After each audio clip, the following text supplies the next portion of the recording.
صلى عليك الله يا خير الورى تعداد حبات الرمال وأكثرا صلى عليك الله ما غيث هما فوق السهول وبالجبال وبالقرى فوق السهول وبالجبال وبالقرى يا خير مبعوث بخير رسالة للناس يا خير الأنام وأطهرا نفدك بالأرواح وهي رخيصة ونحارب الغرب الدنيء الأغبرا. بسم الله الرحمن الرحيم. الحمد لله رب العالمين والصلاة والسلام على رسولنا Мухаммад وعلى آله وصحبه أجمعين. Что же касается имама Мухаммада Шайбани, рахимахуллах, кроме того, что он воспитал имама Шафи'и, рахимахуллах, его разум, его понимание, об этом мы тоже говорили с вами, помните, он был очень проницательным человеком, и он выделял, Абу Ханифа, рахимахуллах, выделял имама Мухаммада среди других своих учеников. Конечно, была зависть, почему он так делает. Например, прежде чем он его принял, он заставил его выучить Коран, так как имам Абу Ханифа не принимал ни хафизов. Он говорил: выучи Коран, потом вернешься. Имам Мухаммад Шайбани за короткое время выучивает полностью Коран и возвращается к нему. И чтобы показать другим ученикам уровень имама Мухаммада Шайбани, что-то вроде кордонки они подложили под ковер. То есть это, скажем, толстая бумага, представляем, да? То есть тоньше аргорита, фанеры, какая-то бумага толстая, она подложена была под ковер. И идет урок, и имам Мухаммад Шайбани зашел в комнату и вдруг на этом месте резко остановился. И спрашивает, что произошло? Он говорит: такое ощущение, что или потолок ниже стал, или пол поднялся. То есть настолько тонкий разум у него был, настолько он проницательным человеком был. И мы порой, то есть даже стыдно должно быть, когда мы пытаемся себя сравнить с ними и сказать: у него два уха, и у меня два уха. Он понимал, и я тоже могу понимать. То есть уровень их был совершенно другой, нежели наш. Итак, дальше там идет слово «милля», как мы уже говорили. «Милля» бима'на дин означает религия.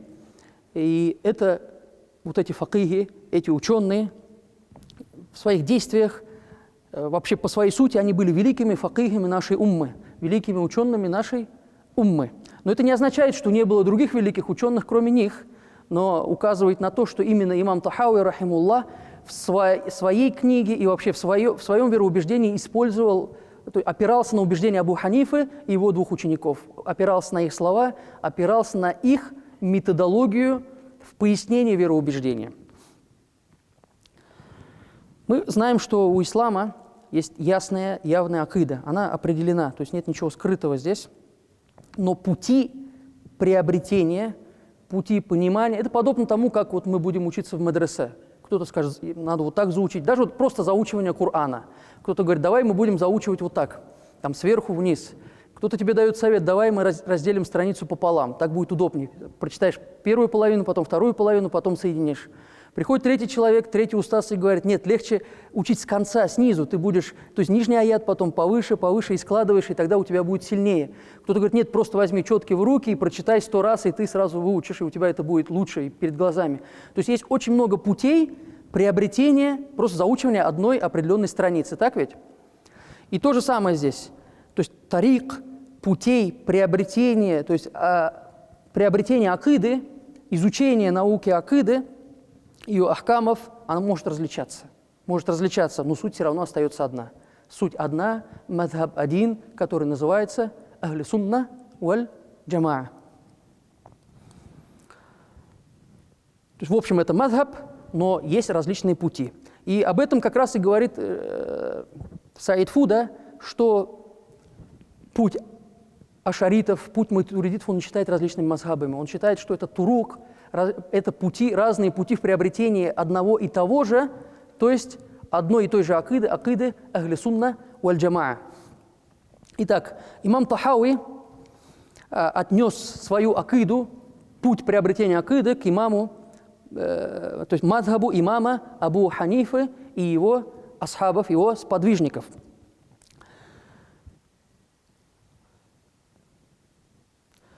То есть все четыре имама, по сути, они были на одной акиде, на акиде ахли сунна. Какого бы имама вы ни взяли, имама Малика, имама Ахмада бин Хамбаля, имам Абу Ханифа, имам Шафи, рахматуллахи алейхим аджмаин, все они были ахли сунна валь джамаа. То есть в этом не должно быть никакого сомнения. У Ахлю Сунна один мазхаб, но есть ихтиляф, есть разногласия в тариках, в путях приобретения знаний, в выборе второстепенных вопросов. В основе усуль-ад-дин разногласий нет. В основах разногласий быть не может, но могут быть разногласия, например, лавзы, в словах, в терминологиях, в тех или иных определениях, но в основе акида Ахлю Сунна она одна, и в ней нет разногласия в усуле.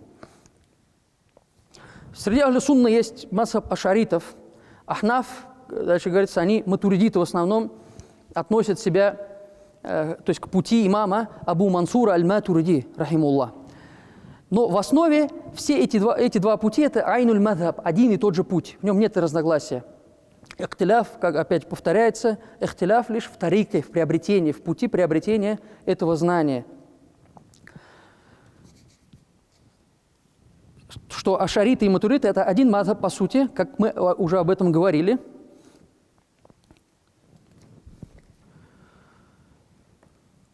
Конечно же, есть и другие пути, есть другие методологии, поэтому, кроме ханафитского пути, например, путь имама Ашари, как мы сказали, имама Хариса, Мухасиби, Абдуллах бин Саид бин Киляб и других ученых. То есть очень много было путей, все они были представителями Ахли Сунна в основах своей религии, не разделялись ни в чем, кроме как в второстепенных вопросах, и это уже не относится, мы даже не будем заострять на этом внимание, так как это не является проблемой большой.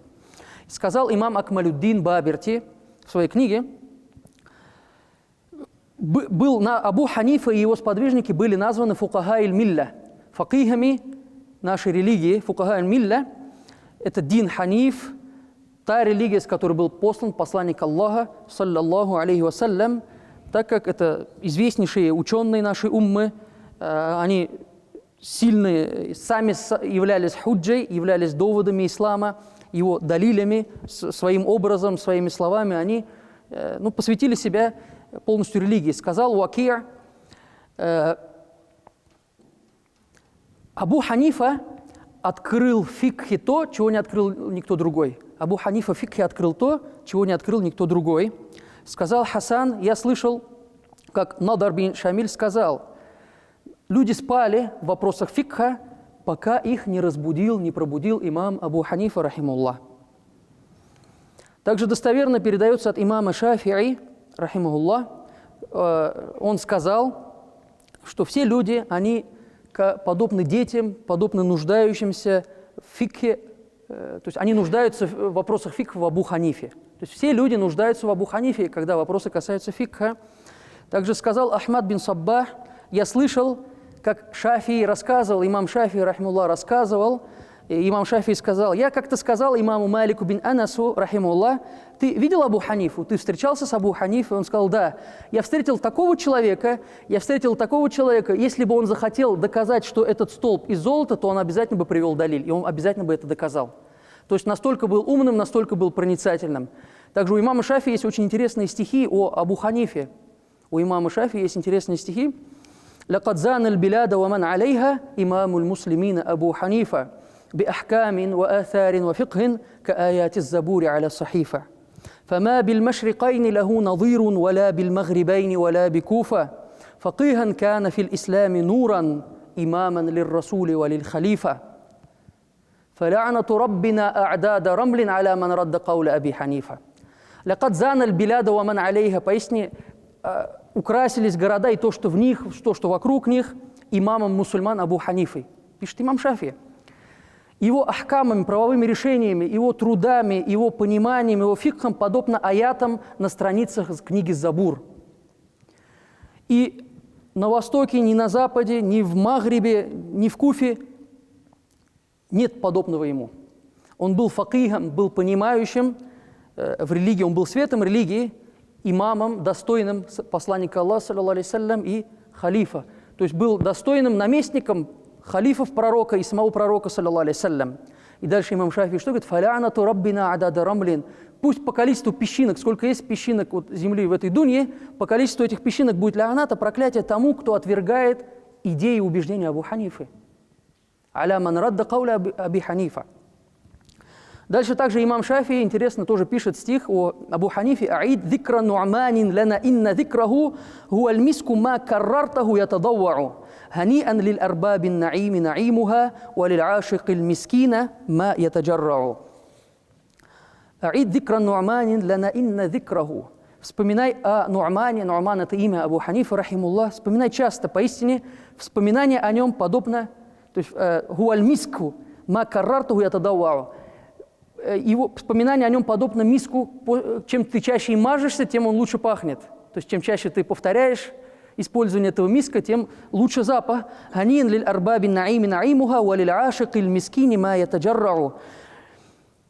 Приятны для обладателей благ их блага, а для бедных влюбленных то, чем они утоляют жажду. То есть такие стихи писали. Как можно сказать, что они противоречили, что они противостояли друг другу? Когда имам Шафии, рахимуллах, находясь рядом с могилой Абу Ханифы, рахимуллах, он не стал читать утренний намаз с кунутом из уважения к Абу Ханифе, рахимуллах. قال علي بن زيد علي بن يزيد رأيت أبا حنيفة رضي الله عنه. Я видел Абу Ханифу, рады Аллаху ан, он совершал хатам Корана в месяц Рамадан 60 раз. Не ослышались вы? 60 раз в течение месяца Рамадана Абу Ханифа, рахимуллах, прочитывал полностью Коран. Хатамаху биллейль, один раз он его прочитывал за ночь, ва хатамаху бин-нахар, и за день он прочитывал его второй раз. То есть днем раз, ночью раз, в сутки 2 раза прочитывал полностью Коран. Каля Хафс бин Гияс, сказал Хафс бин Гияс, что Абу Ханифа в течение 40 лет совершал утреннюю молитву, фаджр, утренний намаз, с тем тахаратом, который он взял для ночного. Что мы отсюда понимаем? То есть 40 лет он не спал ночью. Ночной намаз совершил. Вот мы сейчас совершили с вами ночной намаз, у нас есть тахарат, и всю ночь мы займемся с вами поклонением, не будем отвлекаться, не кино пойдем смотреть, чтобы не уснуть, а займемся делами, займемся поклонением, займемся изучением науки, и к утру наш тахарат еще останется. Значит, мы есть будем мало, чтобы сохранить тахарат. Представьте, это не один день, не 2 дня, а в течение 40 лет. То есть для чего эти примеры? Для того, чтобы мы поняли, осознали дараджа, степень таких великих ученых. И все это, то есть можно много говорить, то есть мы на этом немножко сократим, о степени имама Азама Абу Ханифа, рахимуллах. Это потому, что он родился в век сахабов, когда были сподвижники пророка, саллаллаху алейхи вассалям. И он был рауям, он передавал риваяты от некоторых из них. Также изучил религию, изучил фикх во время табиинов. Смотрел на них, слушал их, находился рядом с ними и был в числе их. То есть он тоже являлся табиином.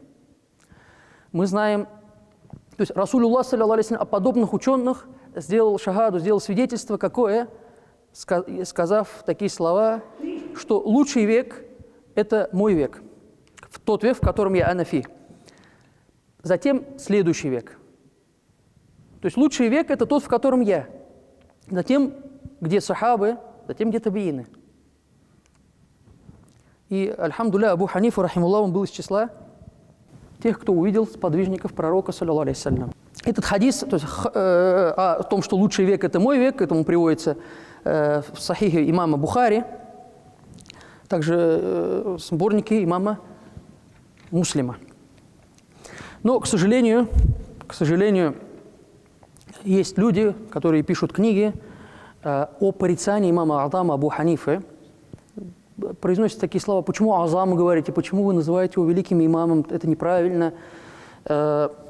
И нас это удивляет, что некоторые группы, некоторые секты, в частности, те, кто очень, может быть, любит Ибн Таймию, радуются, когда находят какие-то акуали, какие-то слова, порицающие имама Азама Абу Ханифа, начинают радоваться и начинают распространять эти слова. Смотрите, что вот такой-то и такой-то ученый сказал о имаме Абу Ханифе, начинают распространять эти слова.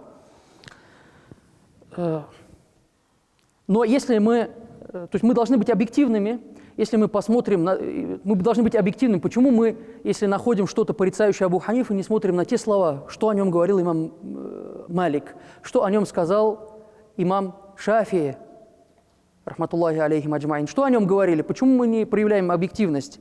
И если мы проявим объективность, тоже изучая порицания Абу Ханифы, то мы увидим, что все эти порицания идут от муджассима, мушаббаха, от различных асхабу бида, людей, которые привносили в нашу религию новшества. И это естественно, это нормально, потому что они считали Абу Ханифу врагом своей идеологии. Это нормально, что они порицали его, находили какие-то слова, может быть, что-то придумывали против него. Это вполне естественно. И почему вы берете эти слова и начинаете использовать? Посмотрите на то, кто передавал эти слова. Если передает определенный хариджит, которого вы ненавидите, сами говорите, что это очень плохой человек, но если он сказал про Абу Ханифу плохо, я эти слова возьму. Разве можно так? Если пришел к тебе нечестивый человек, человек, который совершает грех, проверь это, не верь на слово. Возьми этот хабар, проверь его, прежде чем ты будешь передавать. Ибо у посланника Аллаха, саллаллаху алейхи ва саллям, спросили, то есть, что является ложью. Ложью достаточно для лжи передать слова другого. Ты взял слова, не проверив, передал кому-то, то есть это может быть уже достаточным для того, чтобы это являлось ложью. И ты был лжецом, потому что ты не проверил эти слова. Как ты можешь это доказать? Поэтому Саид Фуда очень интересно здесь даже обращается, он говорит: «Айюха джахиль», говорит: «Эй, джахиль, о невежда, разве ты не смотришь, что эти слова произносили хариджиты, хавариджи, и они порицали его только потому, что считали его врагом своей идеологии, и он был мухалиф, он противоречил им, он был борцом, он боролся против них, и вполне естественно, что они делали это. Но почему же ты схватился за эти слова и вот эту акиду батиля, заблудшую акиду, или заблудшие слова про великого имама Абу Ханифа распространяешь? То есть это очень прискорбно, это очень плохо. Я даже не буду зачитывать те слова, которые они говорят о Абу Ханифе, так как Саид Фуда, он очень интересно приводит то, что они говорили, и дает прекрасный ответ. Просто, то есть мы знаем, что имам Абу Ханифа – это великий имам, и имам Тахауи, рахимуллах, считал его своим учителем в этом направлении и опирался на его манхадж, на его путь в понимании акиды пророка, саллаллаху алейхи вассалям.